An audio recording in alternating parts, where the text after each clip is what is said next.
শোনো, আমাকে এখন এই 2 মাস পুজো করবে, বুঝেছো? এই বাঁধাকপি, হাসছিস কেন? হ্যাঁ মানছি তোরও ডিমান্ড আছে, কিন্তু আমার মতো নয়। আর পটল একদম মুখে মুখে তর্ক করবে না, একে তো শুকিয়ে চিমটে লেগে গেছো। তোমাকে এখন 4 মাস কেউ খুঁজবে না। পেছনে আবার লেজের মতো ভেন্ডিকে ঝুলিয়েছে, ঢং দেখলে আর বাচ্চি না। জানিস কালকে দাসদের বাড়িতে ফুলকপির রোস্ট হয়েছিল? সেই রোস্ট পাড়াতে সবাইকে বিলিয়েছে। কেন জানিস? ওর বউ দারুণ ফুলকপির রোস্ট বানায়। পাড়াতে সবাই চাঁদা তুলে ওর বাড়িতে খাবে বলে হা করে থাকে। আর পটল দিয়ে আর কিছু বানাতে পারে নাকি ওর বউ?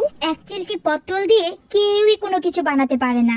বাঙালিরা তো ফুলকপি বলতে একদম অজ্ঞান। পারলে আমাকে দিয়ে একদম প্রপোজ করে দেয়, বুঝেছিস? এই যে গাজর, বেশি রং দেখিও না। চিনি দিয়ে না বানালে তো তোমাকে কেউ মুখেই দিতে পারে না। একটু না হয় হালুয়াতে ভালো লাগে তাই, তাতেই কি অহংকার। এই মুলো, তুই চুপ কর, কথা বললেও গন্ধ ছড়ায়।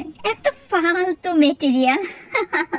হ্যাঁ, পালংয়ের একটু ডিমান্ড আছে, কিন্তু বাঙালিরা তো সামনের পাতেই তোকে শেষ করে দেয়। মেন কোর্সে তো তোকে কেউ আনেই না। অবাঙালিরা তো শুধু পালং পনির করতে করতেই চলে যায়, কারণ ওরা তো মাছ খেতেই জানে না। এই ফুলকপি দিয়ে কখনো মাছ ডিম কোনোদিন খেয়েছে?